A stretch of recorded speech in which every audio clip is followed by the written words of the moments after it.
वफादार थे, महान योद्धा थे। फिर भी महाभारत में हार क्यों गए? कर्ण का दर्द पूरी दुनिया समझती है, लेकिन उनकी सबसे बड़ी गलती बहुत कम लोग समझ पाए। राधे राधे। जय श्री कृष्ण प्रेरणा कोश में आपका स्वागत है। महाभारत का शायद सबसे दर्दनाक पात्र अगर कोई था तो वो कर्ण थे। एक ऐसा योद्धा जिसके पास अपार शक्ति थी, अद्भुत प्रतिभा थी और एक ऐसा हृदय जो दान देने में कभी पीछे नहीं हटा। फिर भी इतना महान होकर भी कर्ण हार गए। लेकिन क्यों? क्या भाग्य ने उनका साथ नहीं दिया? क्या समाज ने उनके साथ अन्याय किया? या फिर उनकी हार का कारण कुछ और था? शायद कर्ण की कहानी सिर्फ एक योद्धा की कहानी नहीं, ये उस हर इंसान की कहानी है जो जीवन भर अच्छा बना रहा फिर भी टूटता रहा, जिसने दूसरों के लिए सब कुछ किया लेकिन बदले में दर्द पाया। और शायद इसी कारण लोग कर्ण से इतना जुड़ाव महसूस करते हैं, क्योंकि कहीं न कहीं हर इंसान ने अपने जीवन में कभी न कभी खुद को कर्ण जैसा महसूस किया है। अस्वीकृत और अकेला। कर्ण का जन्म होते ही उन्हें त्याग दिया गया। उन्होंने बचपन से ही अपमान सहा। लोगों ने उनकी प्रतिभा नहीं देखी, सिर्फ उनका जन्म देखा। उन्हें बार बार ये महसूस कराया गया कि वो कम है, और शायद यही दर्द धीरे धीरे उनके भीतर एक आग बन गया। स्वयं को सिद्ध करने की आग, स्वीकृति पाने की आग। लेकिन इंसान का सबसे गहरा दर्द क्या होता है जानते हैं? जब उसे लगता है कि वो जितना प्रेम, जितना सम्मान, जितनी पहचान चाहता है उसे कभी नहीं मिली। और शायद कर्ण भी जीवन भर उसी कमी को भरने की कोशिश करते रहे। फिर उनके जीवन में दुर्योधन आया, पहला इंसान जिसने उन्हें सम्मान दिया, उन्हें सूत पुत्र नहीं एक महान योद्धा माना। और उसी क्षण कर्ण का हृदय दुर्योधन के प्रति कृतज्ञता से भर गया।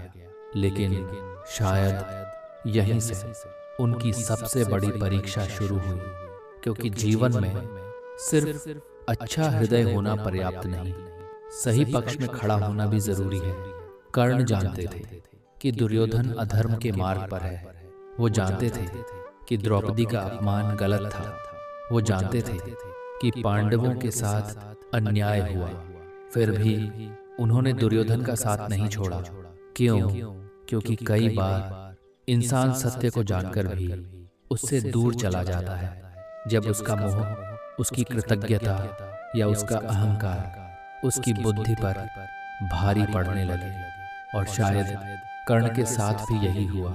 वो बुरे इंसान नहीं थे, लेकिन वो गलत लोगों के साथ खड़े थे। और गीता का सबसे कठोर सत्य भी यही है, अगर आपका साथ अधर्म के साथ है तो सिर्फ आपकी अच्छाई आपको बचा नहीं सकती। शायद इसी कारण श्री कृष्ण ने युद्ध से पहले कर्ण को समझाने की कोशिश की। उन्होंने कर्ण को सच बताया कि वो कुंती पुत्र हैं, कि वो पांडवों के सबसे बड़े भाई हैं। यहाँ तक कि उन्होंने उन्हें हस्तिनापुर का राजा बनने का प्रस्ताव भी दिया। लेकिन कर्ण ने मना कर दिया, क्योंकि वो दुर्योधन का साथ छोड़ना नहीं चाहते थे। देखिए, यही कर्ण की महानता भी थी, और यही उनकी सबसे बड़ी त्रासदी भी। उन्होंने मित्रता निभाई, लेकिन धर्म खो दिया।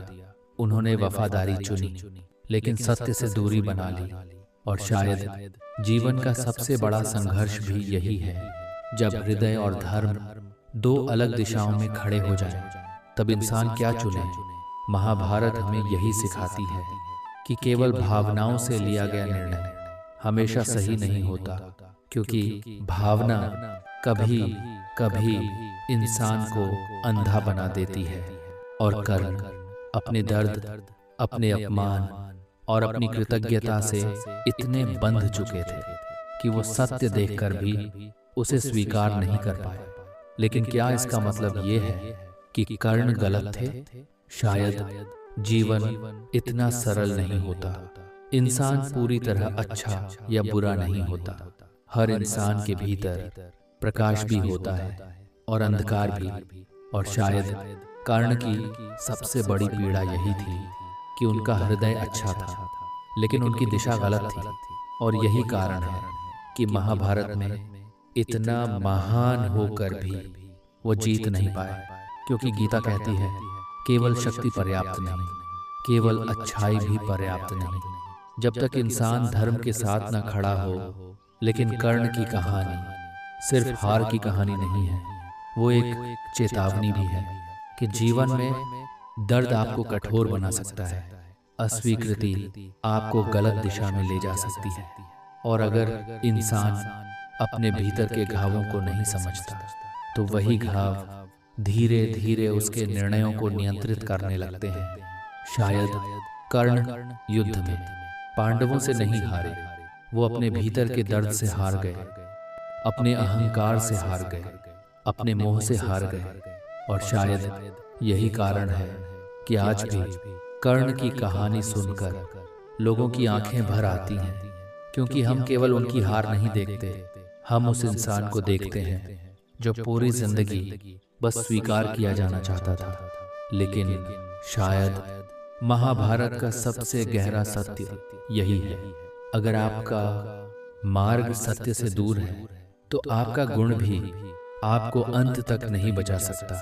तो अगली बार जब जीवन में आपको लगे कि आपके साथ अन्याय हुआ है, जब आपको लगे कि दुनिया आपको समझ नहीं रही, तो कर्ण को याद कीजिए और खुद से पूछिए, क्या मेरा दर्द मेरे निर्णयों को नियंत्रित कर रहा है?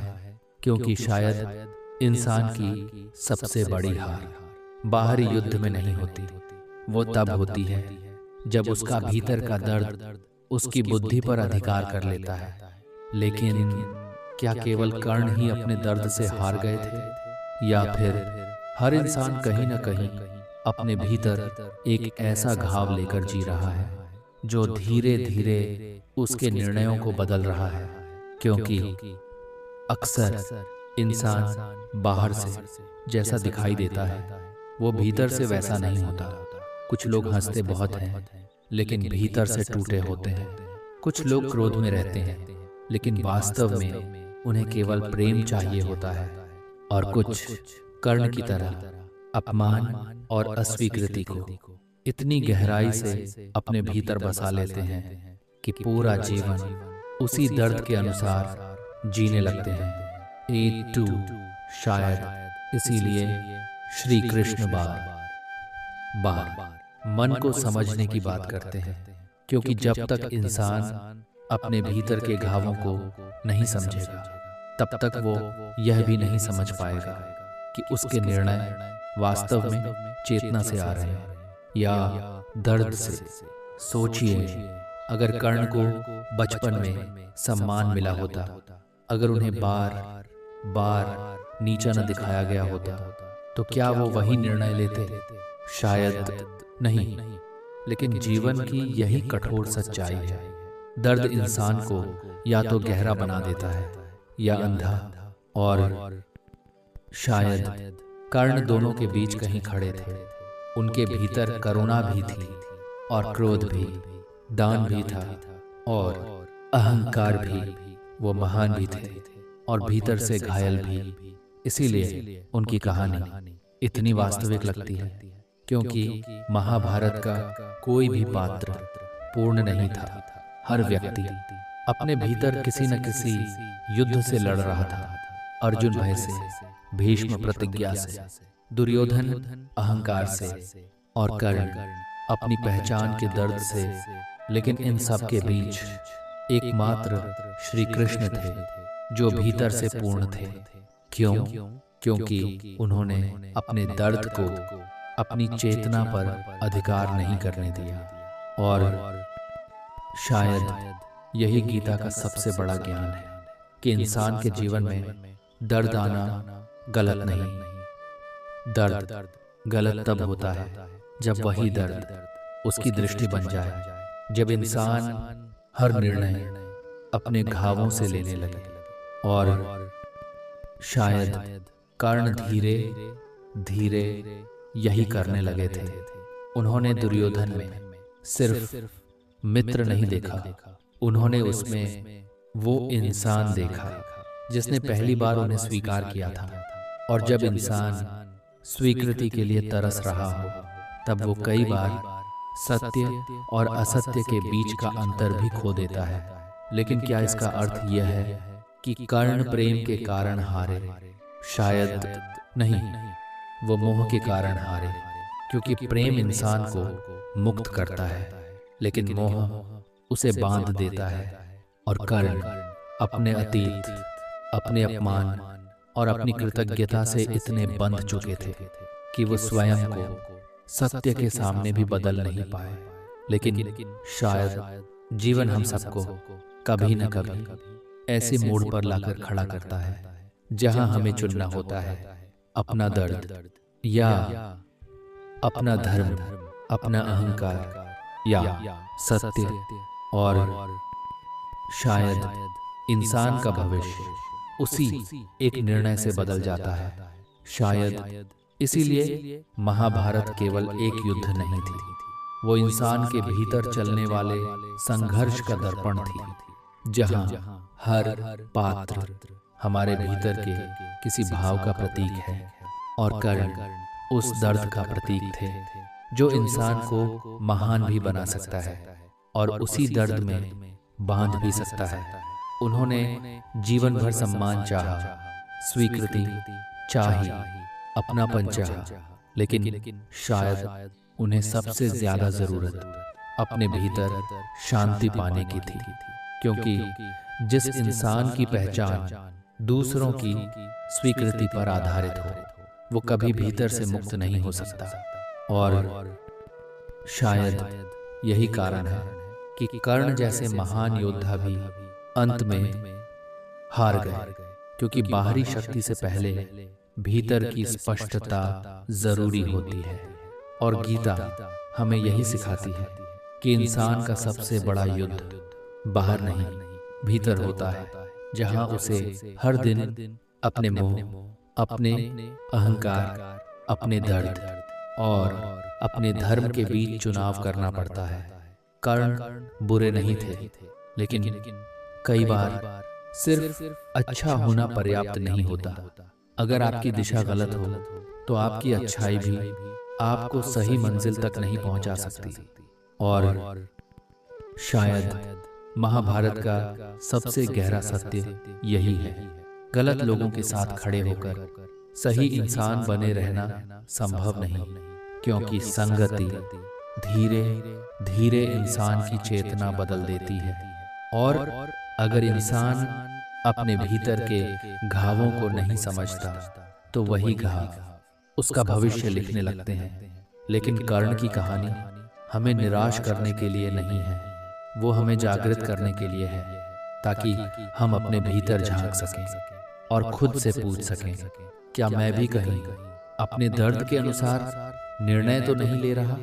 क्या मेरा अहंकार, मेरी चोट या मेरी स्वीकृति की भूख मुझे सत्य से दूर तो नहीं ले जा रही? क्योंकि शायद इंसान की सबसे बड़ी जीत दूसरों को हराने में नहीं, अपने भीतर के अंधकार को पहचानने में है। और जिस दिन इंसान अपने भीतर के उस अंधकार को देख लेता है, उसी दिन उसकी चेतना बदलने लगती है। और शायद यहीं से उसकी वास्तविक आध्यात्मिक यात्रा शुरू होती है। राधे राधे।